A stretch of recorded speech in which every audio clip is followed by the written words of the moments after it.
Thank you for joining us at The Statement Show with guest Jim Harold. If you'd like to help support the show, go to audibletrial.com/The Statement. Pick from over 180,000 titles and get a free audiobook today. That's right, free. Go to our website at www.thestatementshow.com and look at some of our past guests. Follow us on Twitter at Statement Show, iTunes, The Statement, and check out our YouTube channel, The Statement Show. And now, on to the show with Jim Harold. I'm Jim Harold from the Paranormal Podcast, but there's nothing to be afraid of because you're listening to The Statement Show with Zach and Terry.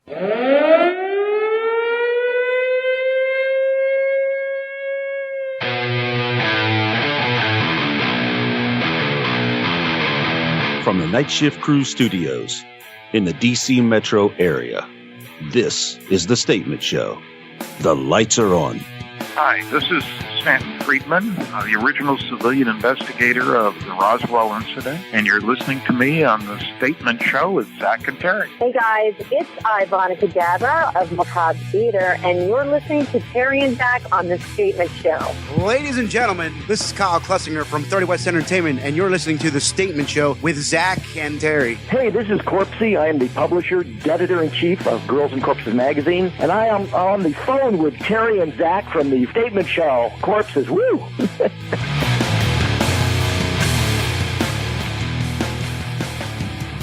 Welcome back to another edition of The Statement Show. I'm Terry James. And I'm Zach Chahee, and we're the podcast that fits in no category. Today, we have the host of one of the most popular paranormal podcasts available. With subjects like Bigfoot, ghosts, and UFOs, the Paranormal Podcast has over 16 million downloads and counting. Jim Harold has made quite a name for himself in the podcast industry, as well as being the author of the Campfire series of books. We welcome Mr. Jim Harold to The Statement Show. Hey guys, it's good to be here. I really appreciate you coming on the show, Mr. Harold. Oh, first of all, don't call me Mister. That's call me Jim. But yeah, it's great to be here. It's always good to connect with other podcasters and get to connect with new audiences. Because even if you've been moderately successful in podcasting, that means almost nobody's heard of you. No. As much as I love podcasting. Yeah. Well, let's start with how you got into podcasting. Well, I had gone to school, and I think I'm quite a bit older than you guys. I'm in my mid-40s. I'd gone to school for broadcasting. And that was what I wanted to do. I wanted to be behind the mic, in front of the camera, the whole deal. And then I got out of school in the early to mid-90s and ended up working on the business side of media and did that for about 12 years. And I looked up and it was 2005 and I had a wife and 2 kids. I thought, oh, that broadcasting dream, that's kind of out the window. And even though I'd worked in the media and enjoyed what I did, it wasn't what I really wanted to do. So anyhow, I heard about this thing called podcasting. There are people, it was very infancy days. When I first heard of it was before iTunes even had podcasts. It's when you had to have this weird kludgy program called Juice, and you'd have like a MP3 player like a brick, and it was real kludgy. But I heard people like Adam Curry of MTV fame and Leo Laporte, who I had followed on television, found out he had a radio show that was also online, then found out he had this thing called podcasts. And I said, boy, that would be cool to do that, but I don't think I could live up to, real professionals like that. Guys have been broadcasting for 20 years, respectively, each. But then I started to hear some of the homegrown ones. And I'm like, well, I might not be able to do what Adam and Leo do, but I can do that. And I started to think, well, what am I going to podcast on? I said, it's got to be something not only just for the sake of doing this. And at that time, it was a hobby. Now it's my job. But not just for the sake of broadcasting for the sake of broadcasting. It's got to be something I'm really interested in. Mm-hmm. I couldn't really add anything to politics, sports, music. And I thought, I don't think there's a lot in podcasting yet on the paranormal. And, I'm not the brightest knife in the drawer.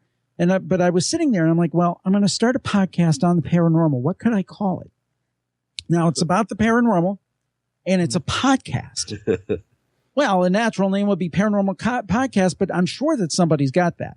So I ran over, there was a site at the time, and I don't even know if it's still up, but that was the place for podcasters at that time. It was very small. There were like maybe 100 podcasters or something. I don't know. Anyway, it was called Podcast Alley.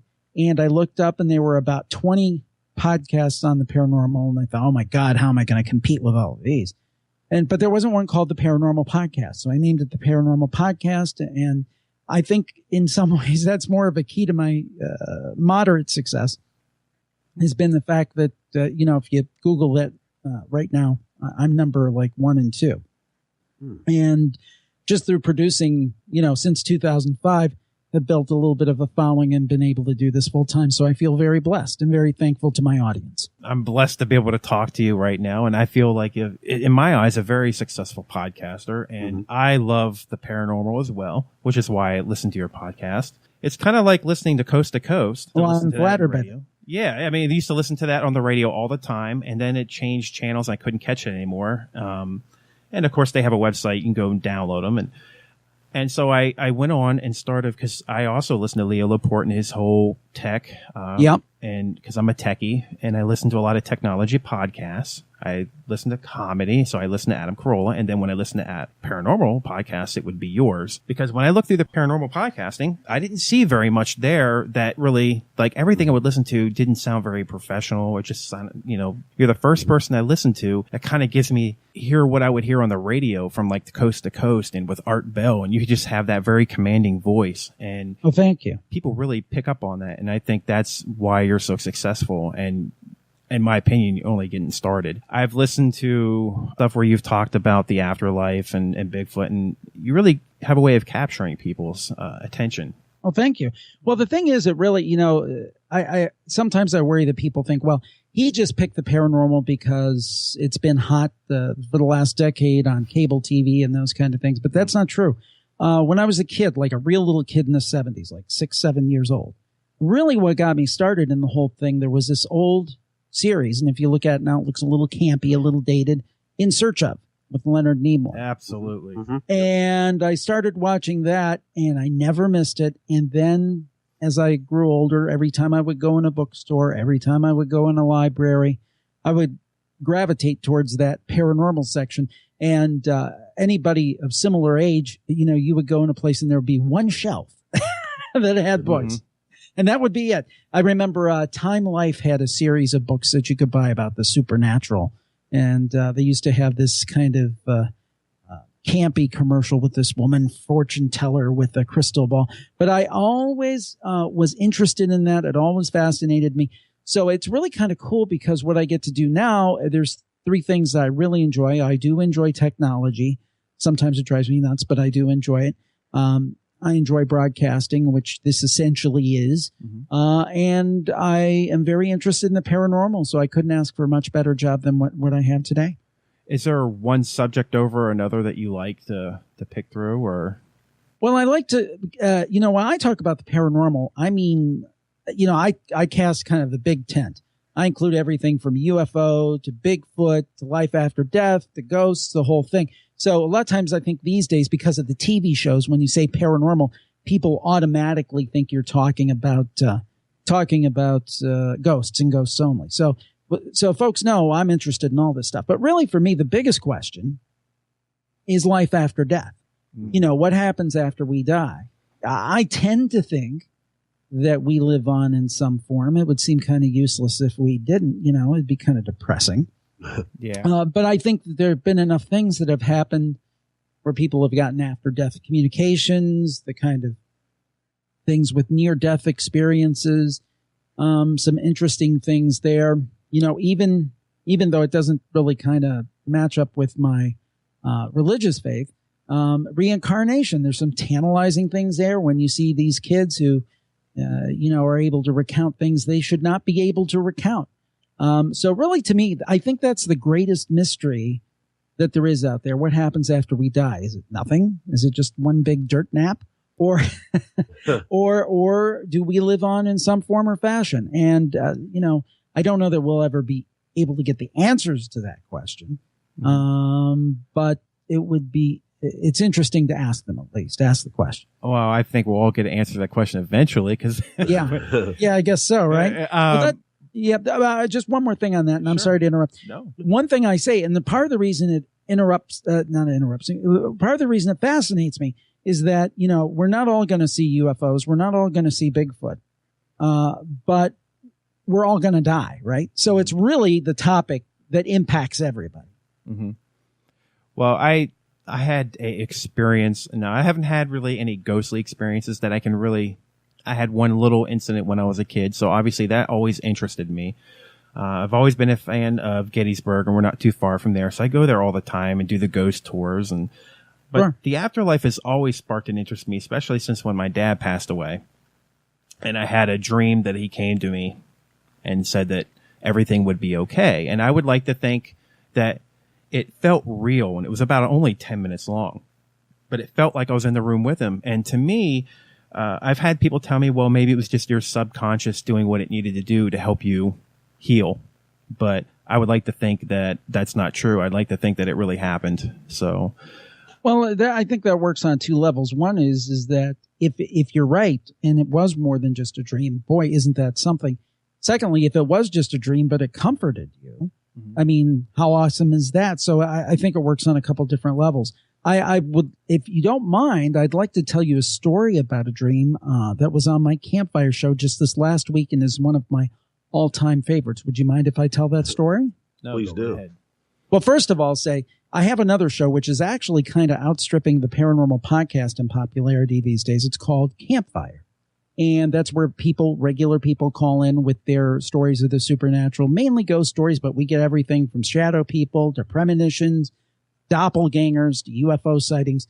And the book series, the 4 books that you mentioned, those stories are taken from that podcast. So that's something else people may want to check out. But anyway, the first caller on my show this last week had one of my all-time favorite Campfire stories. And I've been doing that show almost 7 years now. That was my second podcast I started. And guy's name was Dave, and he was down in Louisiana. And he tells his story when he was born in the late 50s. And when he was a very small baby, his mother had a dream. Now, as a baby, he was very mischievous. He would get out of his crib. He would crawl around the house. They'd find him in another part of the house asleep. So you kind of have to know that to set up the story. Mm-hmm. So this one night, the mom gets up, and David, little David, is just like a small baby, just able to crawl. And she wakes up, and there's this man at the foot of her bed. Now, the odd thing is the man has long blonde hair. Now, if you know anything about the 1950s, men did not go around with long blonde hair. This man shakes her bed. She wakes up, and he says, "Hi, I'm David, your son. I'm 30 years old right now. But if you don't go in the bathroom and stop me from you've got to go check on me in the bathroom or I won't make it to 30. So she runs out of her room in this dream that she had, right? But it's not a dream because David, the baby, is in the bathroom taking her thyroid medication. And he did end up taking some of it. They took him to the hospital. They were able to pump his stomach or whatever, and he was saved. Okay. So that's weird. That's kind of weird, right? Yeah. Right. It gets weirder. So anyway, when David has grown up as an adult, he's about 30 years old, and he has a dream. And in this dream, he's an adult, and he's riding on one of these old Radio Flyer bicycles through his old neighborhood that he grew up in when he was a small child. Mm-hmm. And he comes to his house, and he's like, "Oh, I'm thirsty. I'm going to go get a drink." So he walks in the house, and he gets a glass, and he goes to the kitchen faucet. Kitchen faucet doesn't work. So he says, "Oh, I'll go in the bathroom." He goes in the bathroom, and he almost trips over a small baby who is into some medication. It instantaneously clicks with him in this dream what's happening. He walks to his mother's bedroom. He shakes the bed. Said, Mom, it's Dave. You've got to get up and check on me. I'm 30 years old. Now, as a grown man, as you see me. But if you don't go in the bathroom, you've got to check on me. There's something wrong here." Dave, who identified himself as Dave, was never called Dave as a baby. He was called David. Mm-hmm. And as a 30-year-old, he really did have long blonde hair. So there were two dreams, his mother's dream, and then he had the subsequent dream where he was the adult acting it out. Now, what he did say, which is incredibly chilling to me, he did say, look, the second dream could have been the fact that this story was always told in my family and I just dreamed it out. But that first, the first dream certainly wasn't the one that I thought that was one of the most unique campfire stories I've ever heard. And that one gave me goosebumps. Now, how do you get contributors for these stories? Do they email you or? I have a form on my website and folks can go and sign up. And in fact, if anybody listening wants to check it out, obviously I love talking to podcast audiences because I don't have to explain what a podcast is or how to get it. You can find the Paranormal Podcast or Campfire on iTunes and at jimharold.com, JIMHAROLD.com. And then if you would like to share your story on the show, you can go to jimharold.com/campfire, submit your story, and there are times to sign up. And then I just call the folks at those times and we get together and record their stories. That's amazing. I mean, why do you think people are so interested in the paranormal? I mean, obviously something like that particular ghost story that you just told, that's amazing. You know, I mean, you hear those type of stories and you're like, that is absolutely fantastic. But what do you think makes people click with, say, like Bigfoot, aliens, or Loch Ness Monster, or whatever, you know, whatever you think? Why do you think people are so just drawn to the paranormal like that? Well, I think that in general, most people, you know, if I talk to someone who's a dyed-in-the-wool skeptic, and it's okay, it's all right to be skeptic, and sometimes I'm skeptical. But one thing that most of the time when I talk to them, they'll say is, I don't believe in that stuff. Now, there was this one time, and that's the thing of it. I think everybody who's listening to this either has personally had an experience that made them think, what was going on there? Or, like Zach mentioned, or they know someone that they trust, like a family member, a close family member, or grandma, or somebody like that, who has told them a story that happened to them.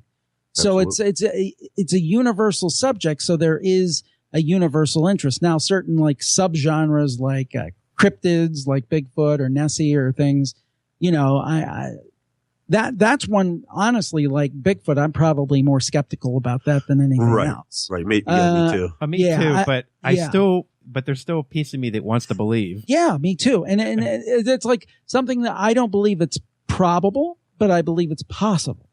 For example, with Bigfoot. So, I mean, I just think that they're interesting and because of the media and so forth. But it's funny how some of this paranormal stuff, and I just was talking to somebody on another show the other day who was interviewing me about this, and I just came to a conclusion, and it's taken me years to get to this conclusion.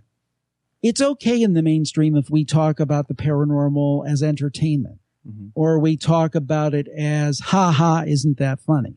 And I think we've all seen the local news where they'll go out where there's a UFO sighting, and they'll kind of have the anchor, well, out in Parma, there was a sighting today of a supposed UFO. Sure. Fred, tell us if the aliens are about to land. Well, John, you know, and then, you know, the chuckle, ha. It's okay to talk about this stuff as long as we're talking about entertainment or we're talking about it as being funny. The minute we start saying to the mainstream, oh, this stuff, there's really something to this stuff, we think, then they start to look at you kind of funny. And I think that's where I hope it's acceptable to talk about it, but I think mainly it's acceptable to talk about it as a form of entertainment. I'd love to be able to talk about it in a wider perspective as something that might really be going on.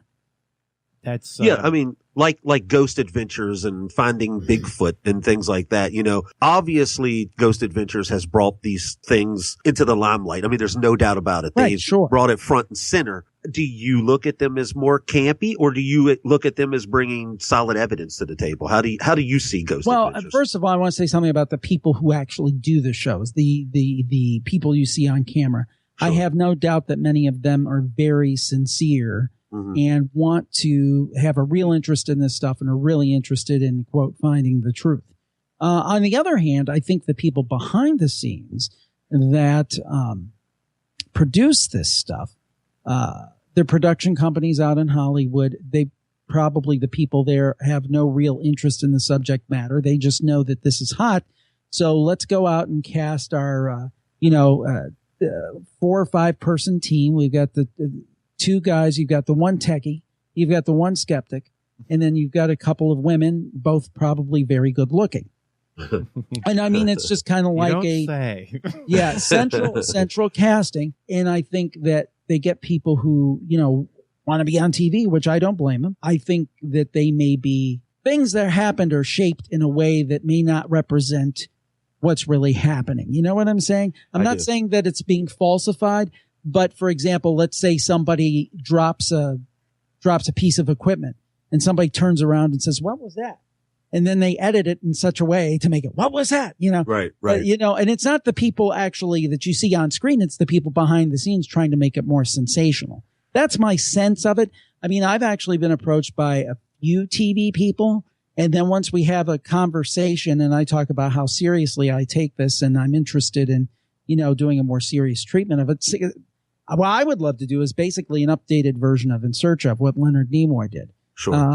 Or if you remember the old Unsolved Mysteries, that's kind of more my thing. I love it. I would love to do something like that. I mean, those guys are impossible to fill the shoes of, but I'd like to do Jim Harold's version of that. But well, you have that, like I said before, you have that voice, and that's what I remember. And by the way, I remember you saying you were in your mid-40s. I am also in my mid-40s. So you sound you sound much younger than I. So when you say In Search of, when I think of TV programming and things that first got me into it, In Search of Leonard Nimoy, I know they've had newer versions of it, but to me that will always be the one that sticks in my mind.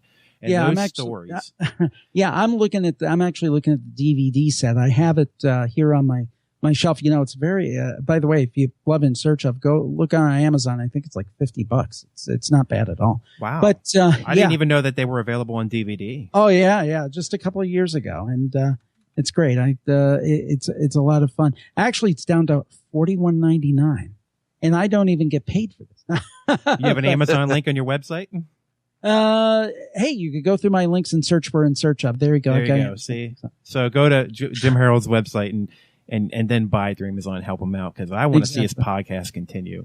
Yeah, I'm hoping so. Yeah, I love, like I said, it's just something about, if I can't sleep late at night, I'll pop one of your podcasts on. And it's not put because your light to sleep. Yeah. I don't want it to sound like it, but it's kind of one of those Halloween night kind of things. It gives you that secure feeling when you're listening to that story, just like your campfire stories. It makes you feel like you're listening to a story, and you really put your work into it, and it comes off as a very professional show, and that's why I like it. And it just it reminds me as though I'm listening to In Search of off of TV. Well, that's a high compliment. And I was a big fan of all those shows. I loved The X-Files. I loved Kolchak the Night Stalker. I don't know if you. Oh, that's absolutely. Darren McGavin, and most people know him as the dad from A Christmas Story. Yeah, exactly. And by the way, we just interviewed Scott Farkas. Zach Ward. Awesome. So, well, actually, I'm from Cleveland. Oh, wow. Which is where they shot the downtown scenes at the beginning when they are in the where there's the storefront and he sees the red. Right. Oh yeah. Yeah, that was all there, and the exteriors for the house were shot in Cleveland. The rest of it was shot on a soundstage, I think in Canada or something. But those two parts, and actually somebody bought the house where the exteriors were shot, where you see the leg lamp here in Cleveland, and restored it, and now you can go on tours of it. Shame of it is many times when you live in a town with something like that, I've never been to it. But I love that movie. That's probably my all-time favorite Christmas movie. I agree. Has nothing to do with the paranormal, but I just Well, no, but we're interviewing you, not just, the paranormal obviously is what my take on everything is, and I love the paranormal subject, but I was listening to your podcast this morning, and at the end of it, you said you have a new podcast for Classic TV. Yeah, it's kind of new. I started it last year. It's called TV You Grew Up With. Mm-hmm. And, I thought it's just nice to do something different. Mm-hmm. So I said, well, what do I love? I love classic TV. And what I've tried to do where I can is get a hold of people that were actually on classic TV and interview them, and where people maybe have passed or so forth, get a hold of people who who have done books on it and that kind of thing. And I've been so lucky. I mean, I've had Dawn Wells, who played Mary Ann on Gilligan's Island. Mm-hmm. I had Don Most, who played Ralph Mouth on Happy Days. Cindy Williams, who played Shirley Feeney on Laverne and Shirley. Allison Angram from Little House. Little House. Then I had Judy Norton from the Waltons, who played Mary Ellen. And I told her, I said, I won't mention any names, but there was a young man, a little boy in the 70s who had a very big crush on Mary Ellen. But I won't say who we're talking about. And Bruce Weitz, who was Belker on Hill Street Blues, Richard Hatch from Battlestar Galactica, and just really did a neat episode. Unfortunately, not able to talk to the principals. This would get into the paranormal, about the Andy Griffith show, about Andy Griffith and Don Knotts. But there's a great book out now about their relationship and their work together, and interviewed the guy who wrote that book, who has actually won a Pulitzer Prize for the Washington Post. Wow. So that was a fun show to do. So that I really love that show. I enjoyed it. I want to try to ramp that up this year. Well, the little kid from Andy Griffith show, I think he's doing something now. You might be able to get a hold of him. Yeah, I heard of him. Howard Clint. Yeah, Clint Howard. Yeah, Clint, of course. You could get him, no problem. I'm sure. So, the classic TV thing is definitely, is that something free for people to download? Yeah, too? That's absolutely free. The way my podcasts work are the Paranormal Podcast and Campfire are free the most recent 90 days. And anybody who's never heard my shows or heard of me, go listen to all that free stuff. Don't even think about the extra stuff I do. Mm-hmm. I also have as I said, I have this program here, TV Grew Up With. All of that's free. Then in addition, if somebody's a super fan and they listen, they're like, I really like this, then I do have a premium level. But don't even worry about that at the beginning. Just listen to all the free stuff you can. Really, there's a lot of content. You never have to pay for anything. Mm-hmm. If you decide at some point you really enjoy the shows and want to check that out too, there's all the details over at my site. Now, as far as with the classic TV, what's considered classic to you? I mean, I got to figure out how old I am here. So what are you looking at? Like beyond 90? I really like the stuff. I almost like the stuff that was almost classic when I was a kid. I like the 60s and 70s stuff. Oh, okay. But I will do some 80s. I mean, Dallas was great. I got to, I don't know if I mentioned Linda Gray, who played Sue Ellen on Dallas. Oh, that's a nice, yeah, she was awesome. She's a great lady. And so I think up through the 80s, but I've been thinking about it. Maybe I've got to get that into the 90s now, believe it or not. I mean, we're talking about, we don't have a lot of I mean, to us, what's classic is 60s and 70s, but kids today, it's like the 80s. I'm like, the 80s? But for me, it's like, when I remember when I was on Netflix a few years ago, when I saw the Adam 12 series on there, it brought back so many memories just going through that series. I binge watched Adam 12. I mean, that's where I think a lot of people are kind of refamiliarizing themselves with classic TV. It is a great resource, isn't it? I mean, I love it. And I love and I mean, I think podcasting kind of plays into this. Mm-hmm. I mean, I think we were, if you're my age and in your 40s, when we first were growing up, I mean, in my area, we didn't even have cable. We had the 3 networks, not the 4 networks, a couple independents and PBS. Mm-hmm. And you basically watched what was on. I mean, when I was a little kid, you didn't know VCRs or anything. And I'm really enjoying this idea of consuming content where you want, when you want, and how you want. And whether that's binge watching a TV show or downloading podcasts and listening to those on the way back and forth to work. I think it's just a great way to kind of pick and choose your media and really kind of program your own life. We've always, all these years, have had to have a radio programmer programming what we listen to, or a TV programmer programming what we listen to. And coming from someone who worked in traditional radio behind the scenes, I kind of know the business of that. And I think that business is in for a world of hurt.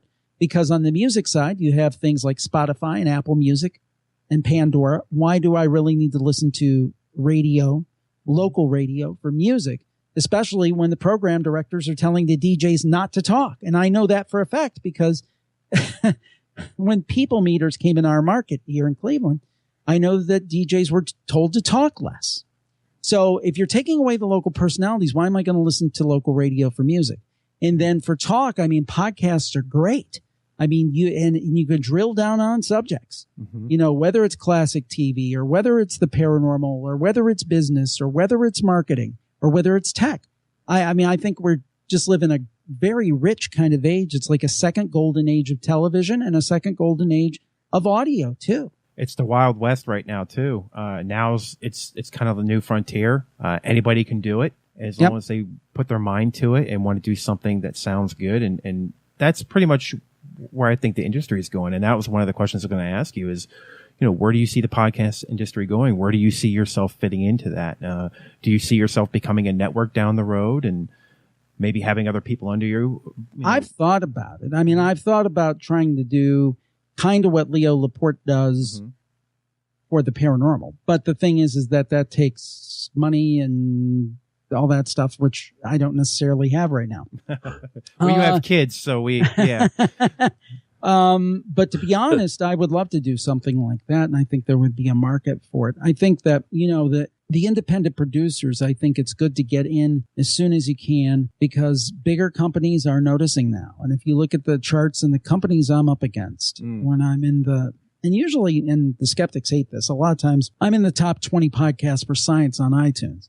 And I'm up against the New York Times. I'm up against NPR. I'm up against PBS. I mean, these companies have taken notice.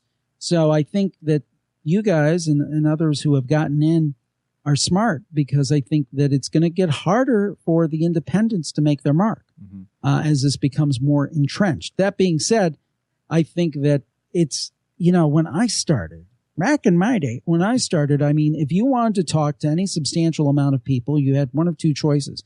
You had to knock on a door and ask somebody's permission and say, hey, could I please get a job with you for minimum wage and start out at the bottom and maybe you'll let me talk on the radio and do that in a succession of jobs and then basically be told what to say.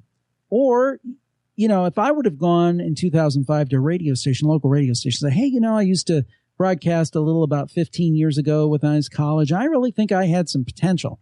You know, they would have laughed at me or they would have said, you know, you're right. I think you've got a certain something. Now we've got this great slot. It's on at 7:00 on Saturday mornings and it's only $500 a week.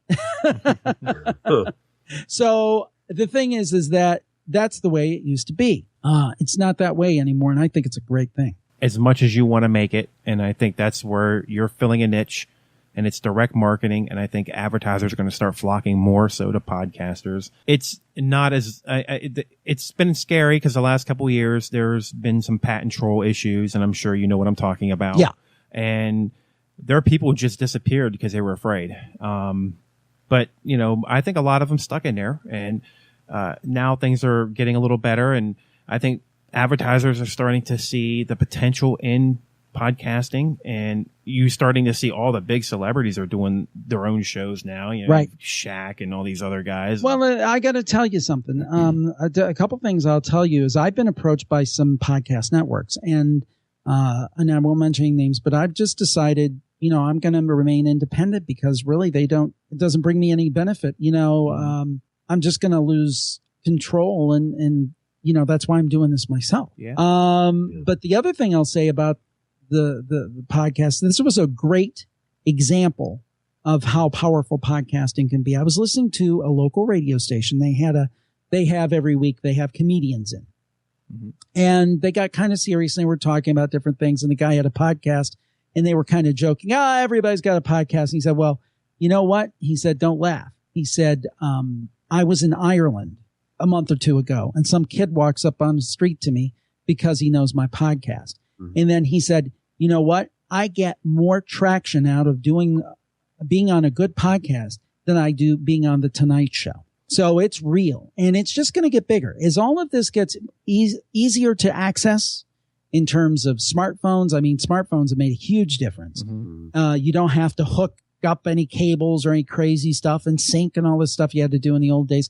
And secondly, as it comes built in cars with things like Android Audio or Apple, and Google's getting ready to come out with their own podcasting. Yeah. I already submitted my show. Yeah, me as well. We did it. Yeah.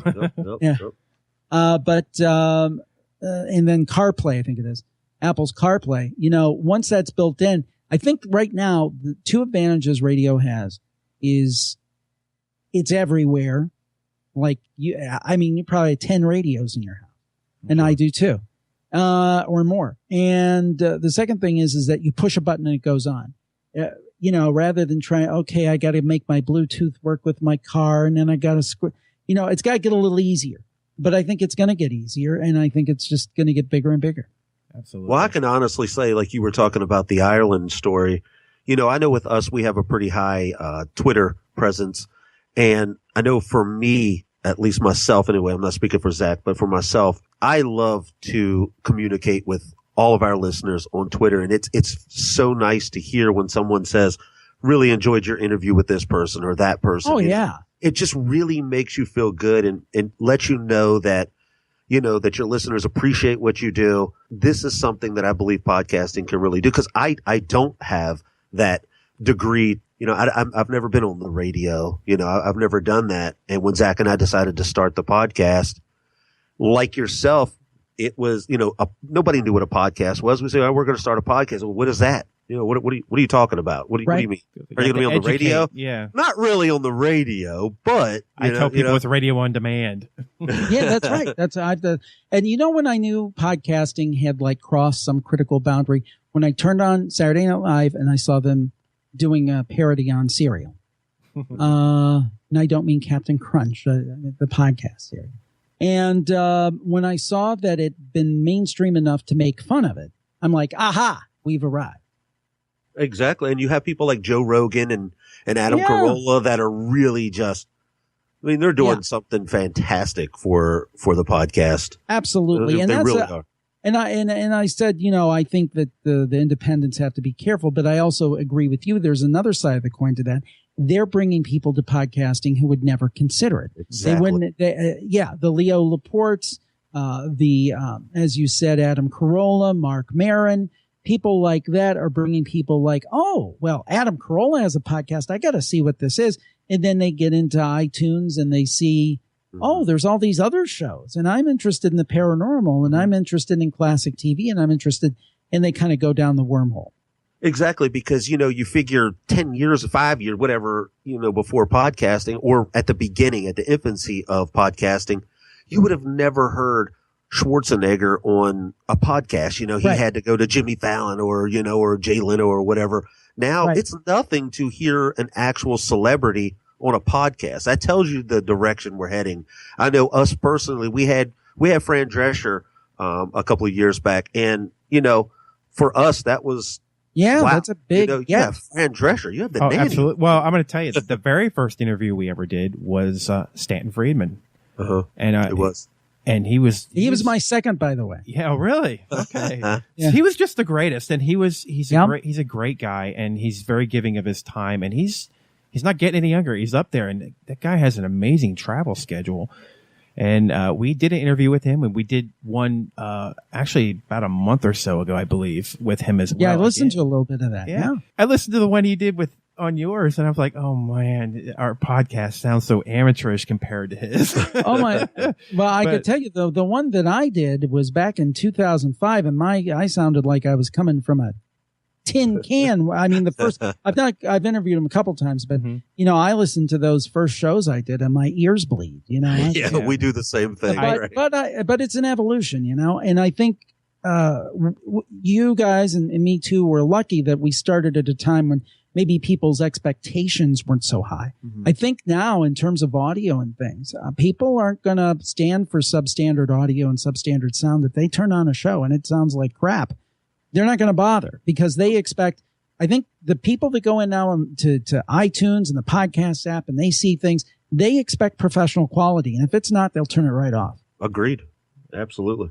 We've taken up a lot of your time here, and we appreciate it. And I want to give you the chance one more time here to tell everybody where they can find you, your website and Twitter or whatnot. What do you have? So yeah, I'd be glad to. And I'm sorry we got off on a tangent there, kind of got away from the paranormal. Absolutely not. No, trust me. I mean, this is an interview about your paranormal podcast, but among other things, just you in general and how you got started. And I believe me, I think anybody here is going to be fascinated, and that's what we try to do. We try to interview people, and we try to get a little bit more out of them than just the normal, hey, how did you get into podcasting, or why do you only do paranormal? And we just want everybody to get just a little bit more out of our interviews if we can try to get that. And some people are a little more comfortable with it, some aren't, but you've been very giving of your time, and we appreciate that. So we want to give you a chance to be able to tell people how they can find you. So go ahead. Real quick, Jim. I mean, if you don't mind, no. Like literally within the past few seconds, we had this question that came across Twitter, and it had to do with Ouija boards. Yes. What is your take on Ouija boards? Do you think they're just a bunch of fluff? They scare the hell. I know, right? I know they do. Me too. That's the thing. It's a box little toy that, they've mass produced, and there's nothing to it, but yet they scare the hell out of me. I know what you're saying. Yeah. Well, what I'll say is this, is that, I think that it's kind of, I had a caller on one time. It was telling me this really crazy story about Ouija boards and what happened to him. And he said he was working with some spiritual advisor, and the spiritual advisor said, look, spiritually speaking, it's like going into the worst part of town at 3:00 in the morning with your best clothes and jewelry on. Spiritually speaking, right, you're just kind of you're waiting to get spiritually mugged. And in my feeling is that, I don't know 100% that there's something to it, but if there is, I mean, who knows, when the board says, hey, it's Aunt Millie, who knows that's really Aunt Millie? It might be some kind of entity that wants to use that as a portal. So, I have guests on like Rosemary Ellen Guiley, who's fantastic. I've had Karen Dahlman on, who's a big Ouija board person, say, hey, the Ouija board's fine if you know what you're doing and you use it as a tool. But I just think, if you're just fooling around with it, you may be asking for trouble. That's my general sense. Yeah, because I have that. And then, of course, like the mediums, my wife, she wants to go see the Long Island medium, and I'm so skeptical on that type of people, what? Well, let me, and I don't mean to. Should I be? Well, I think you should look at it skeptically. I look at it skeptically, but that doesn't mean to me that they're all fakes. Now, let me give you, for instance, what happened to me. Happened to my wife, actually. We had a psychic on. Her name was Carol Obley, and she's a very nice lady. In fact, I should reach out to her again. She hasn't been on for a couple of years.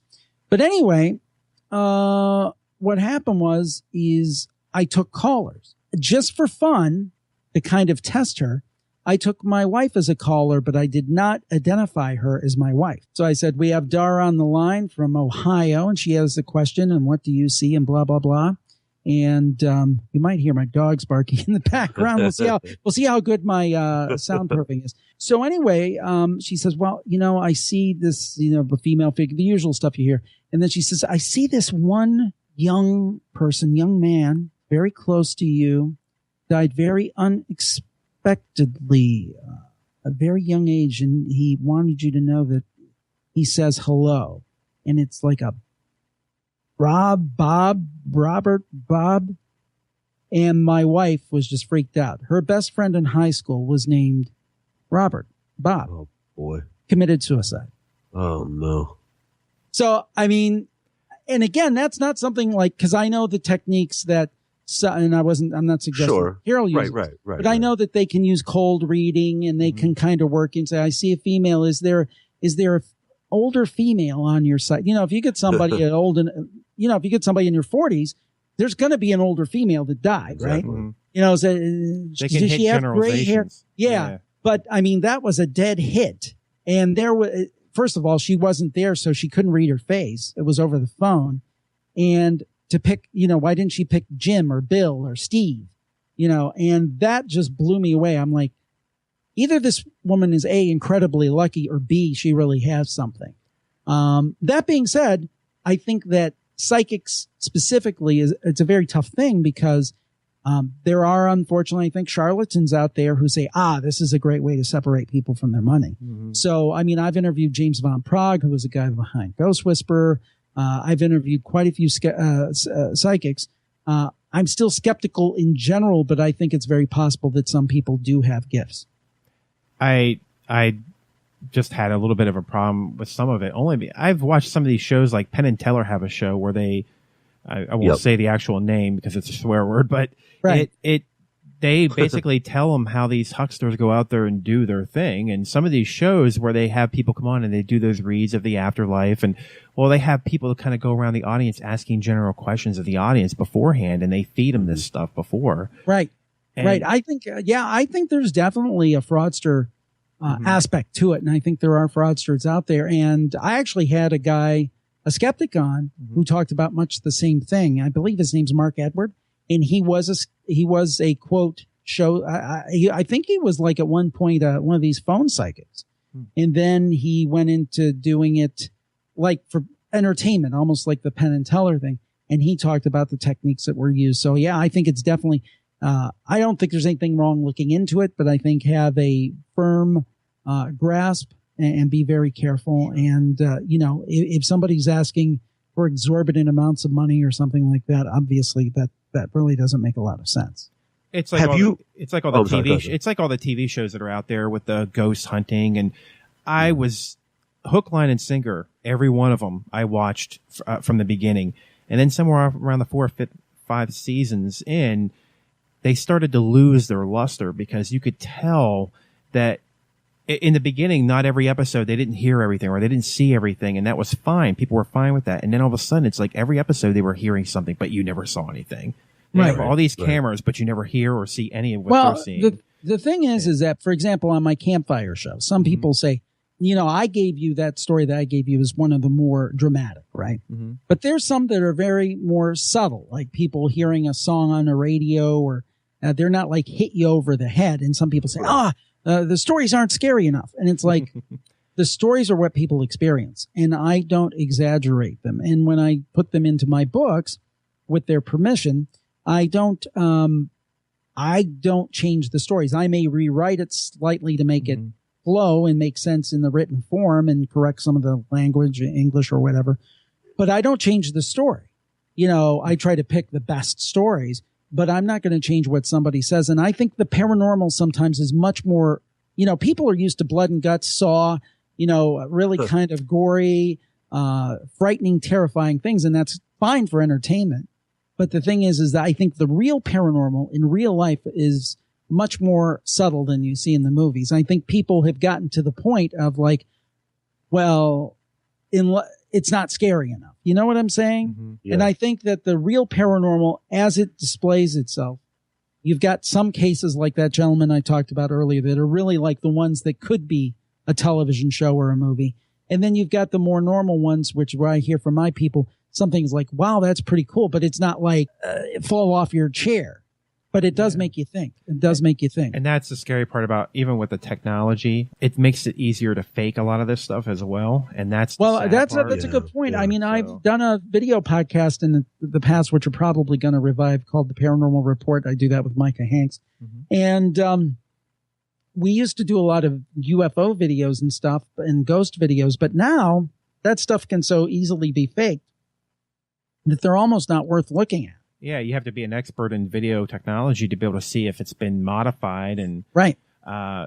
That's a shame, too, because that's one of my favorite subjects between the afterlife and UFOs is probably the top two for me, which is why it was such a treat to interview Stanton Freeman. And I have my own theories, of course, but it's just a shame. And it's like the ghost shows and I've even seen some people leave and they said, they were being pressured to go back and film things that weren't there because the ratings aren't high enough, or that's the part that kind of drags it down for me, and which is why I steer more towards now the podcast, because I just like listening and then seeing it in my head instead of watching something. Yeah, I think that the podcast is not only mine. There are other good paranormal podcasts out there, but I think they're more for people that want to take a deep dive. If you want to sit down for a half hour and be spooked a little bit and watch one of the ghost hunting shows, that's fine. But I think it's really for the people that want to take it to the next level and find out some information and learn some stuff.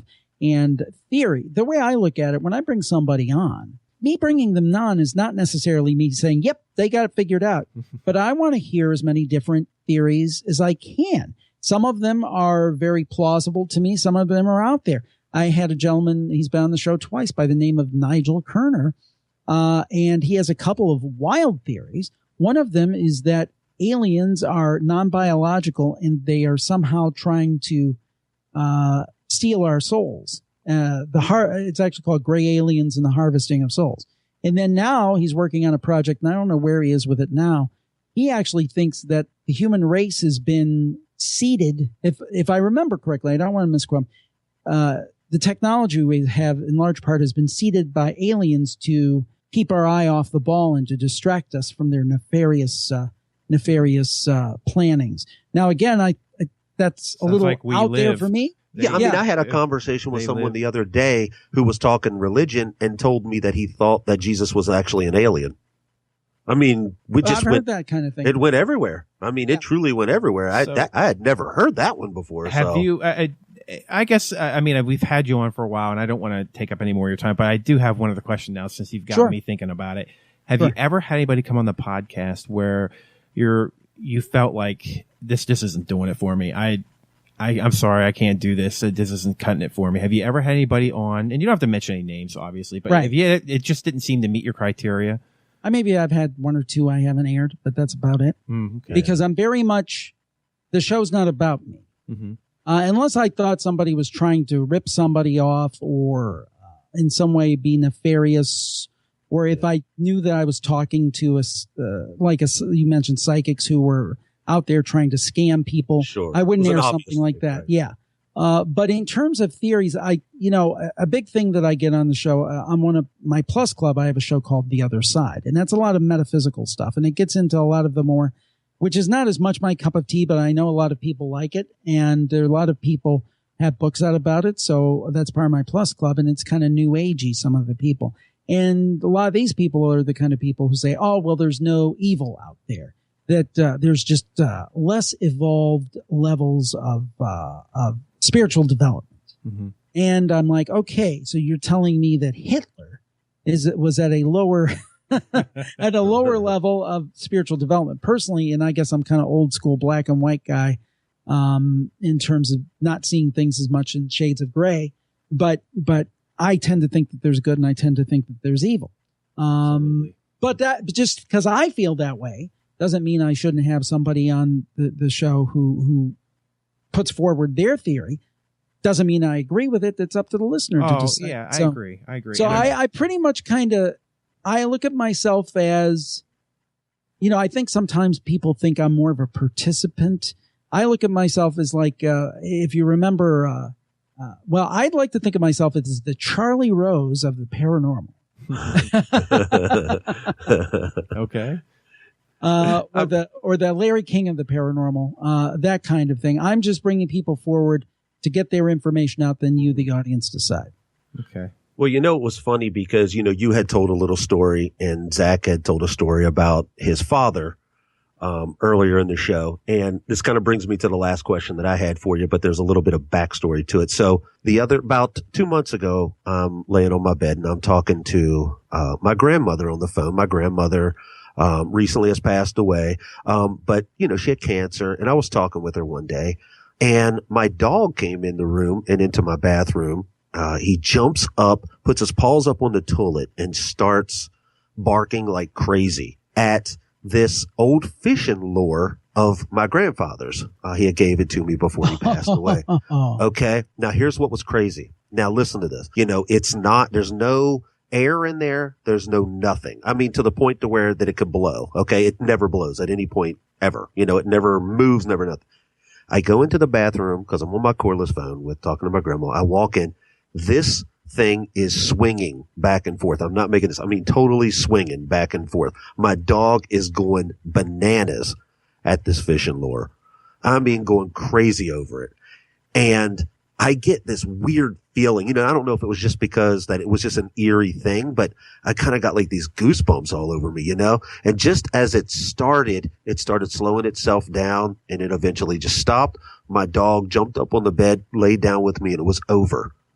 It was the strangest thing I'd ever went through. So the question that I have is, do you think that pets kind of have that, Absolutely. that sensation? Absolutely. I think it's similar to small children. I can't tell you how many times I've had people say, hey, my child saw this, was talking to what I thought was an imaginary friend, and then we found out the place was haunted. I think that's very much true. I mean, I think animals are very perceptive and probably can see things that we can't see because they don't know they're not supposed to see them. Right. And it's interesting. Your story it's more of a subtle thing, right? I mean, it's not like absolutely. Your grandfather didn't appear in a full body apparition. No, that's what sometimes people expect. That is something I've never seen. I've never seen that. Me neither. But the thing is, Holy Grail, right? Yeah, that would be amazing. Yeah. But I think that's how a lot of times the paranormal manifests itself in subtle ways like that.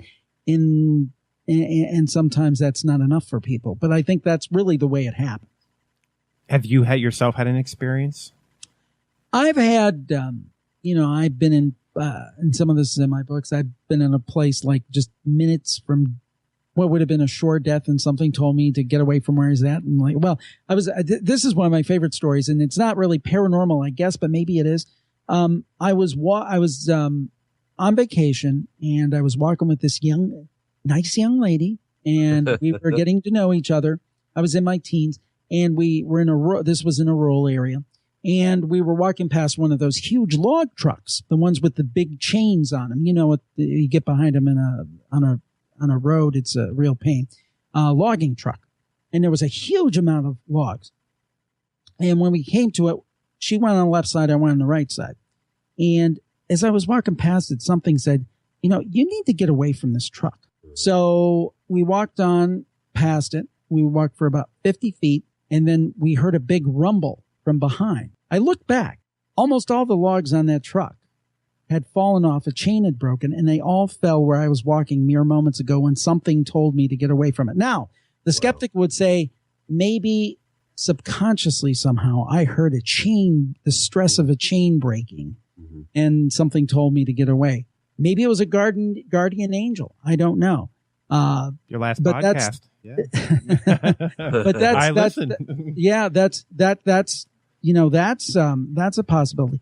There was one time my brother died when he was pretty young, in his 20s, and he was autistic, and he loved all kinds of music. He loved everything from rock and roll to classic country to soul. He loved Soul Train, if you remember that. The Soul Train. Of course. With Don Cornelius, of course. Love it. And then, but he also loved, of all people, if anybody remembers, Lawrence Welk. Oh, yeah. So anyway, I was coming back from his funeral with my wife. This was 1999. We'd only been married a couple of years. I'm not that old. But anyway, we're coming back from his funeral. We're going through the channels, and we came to one of these, what they used to call Music of Your Life stations. They barely have them now, but it was like Frank Sinatra, Dean Martin, Nat King Cole. And I always enjoy that kind of music sometimes as a change of pace. So I put it on, and I heard this instrumental. And this is when you're in those rural areas where you get a station for 10 minutes and then it fades out, right? Mm-hmm. So anyway, I tuned it in. I heard that instrumental. I'm like, man, that is really familiar. And you have to remember, Lawrence Welk was my brother's absolute favorite. Absolute favorite. He would watch the reruns on PBS because it was on syndication when we were a little kid. We're that old. So anyway, the DJ comes on the back announce. He says, of course, that was the big 1960 hit Calcutta from Lawrence Welk. Oh, wow. Yeah. Now, to me, what were the chances? Now, it'd be different if it was a popular song, like a Michael Jackson song at the time, or something like that, or yeah, that was a pretty deep cut, right? Yeah, that was that's a best way I've ever heard explained. That's extremely, extremely deep cut, and it was like I had to be at that geographical area. I had to be able to get reception. They happened to be playing at the same time. Now, I don't know how the forces of the universe could make that happen, but I looked at my wife, and she looked at me because she knew the significance of it. I said, that's your brother telling you he's okay. And I'm like, you know what? I think it is. Wow. I mean, I'm sure there are a billion more stories out there. Look, Statement Show family, thestatementshow.com. Make sure you drop us a line if you have any stories like that. Jim, please remind everyone how everybody can get in touch with you and maybe drop you a line and tell you some good stories like this maybe for another book. Absolutely. Well, you can find my free podcasts over at jimharold.com. You have the interview show, the Paranormal Podcast, where I interview people like Stanton Friedman and experts on the paranormal. Put that out every week. And then we also have the Campfire, which are just stories like we've been telling tonight, personal experiences from people all around the world. And I think we'll do episode 250 next week. So that's been going for a while, and really enjoy that. And I think that your listeners will enjoy it. And if they want to share their story, they can go to jimharold.com/campfire. And then if they want to read some ghost stories, they can go over to Amazon or jimharoldbooks.com. And there are actually 4 books out, 1, 2, 3, and 4. Each one has 70 stories in it. So we're talking about a full-size book here. You can get them on the Kindle for as low as $2.99. And periodically, I'll even put one of those on 99-cent sale. So look for that. You can also get in paperback. And there's even an electronic box set with 3 books in one for a low price. And that's over at Amazon.com. Or you can find the links directly at jimharoldbooks.com. We will throw that link up on our website, thestatementshow.com, so that anybody that wants to go and listen to the podcast or leave a note or wants to buy one of Jim's books, they'll just go to our site, right to your site, and go ahead and buy away. I mean, there's 4 ghost stories on there, 4 books right now. 4 books, each one, 4 books. Each one has 70 stories in it. They average about 250 pages each. So there's a lot of ghost stories to read, and they're nice and usually they're 2 or 3 pages. Sometimes there's longer ones, but they're quick reads. And I have had people say they are a good bathroom reader. Well, I think I'm going to start with number 1. I think I'm going to buy one myself tonight. They sound fantastic. You're right. Oh, thank you. And the other thing is, some people like to read them before they go to bed, but that depends on, do you have like spooky dreams and things? So I'll leave that up to you. Well, I'll leave you with this. If anything, fantastic podcast.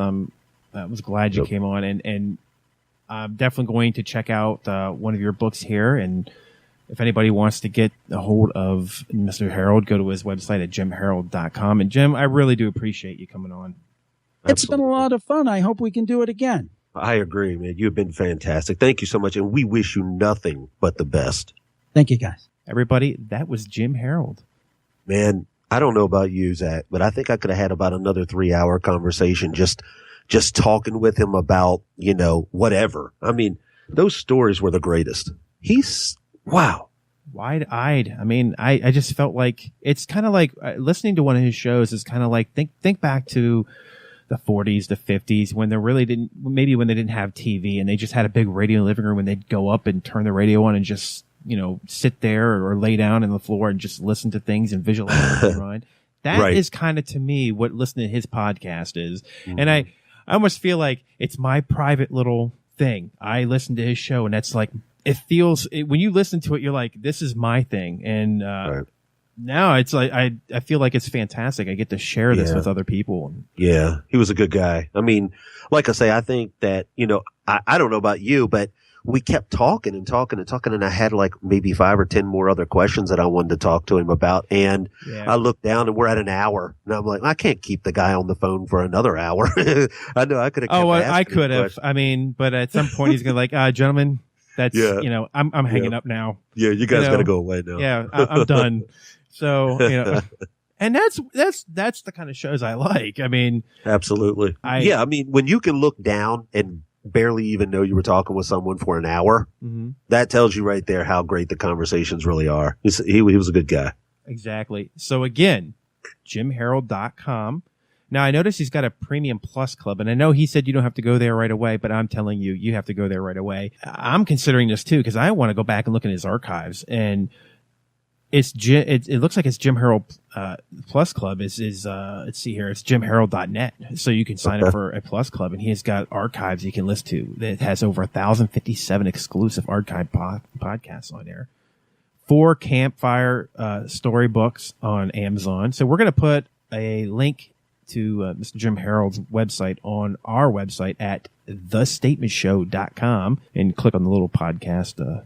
I'm telling you, you don't know what you're missing if you're not listening to this podcast. Absolutely. I agree. And you know what? I mean, we're obviously going to throw it on Twitter. We'll have it up on iTunes, all that kind of good stuff. But just really quickly, guys, it has been fantastic speaking with everyone on Twitter. Your questions, your comments, telling us how Zach and I are doing such a great job, and you loved our our recent interviews and our past interviews. We hope you love this interview with Jim Harold. Fantastic guest. Make sure you listen to all our past interviews. Like us on Facebook, send us tweets, all the kind of that good stuff. And definitely keep your emails rolling. Thanks, guys. Yeah, definitely. Remember, Twitter, it's at Statement Show. We're on iTunes, The Statement. And, of course, you can get us on YouTube if Terry ever gets around to updating it. Shut up, Pat. www.thestatementshow.com.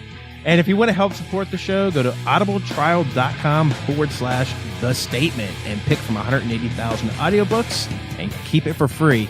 Cancel anytime. Again, thestatementshow.com. Mr. Jim Harrow, we thank you very much. And the lights are out. See ya. Even if you've been moderately successful in podcasting, that means almost nobody's heard of it.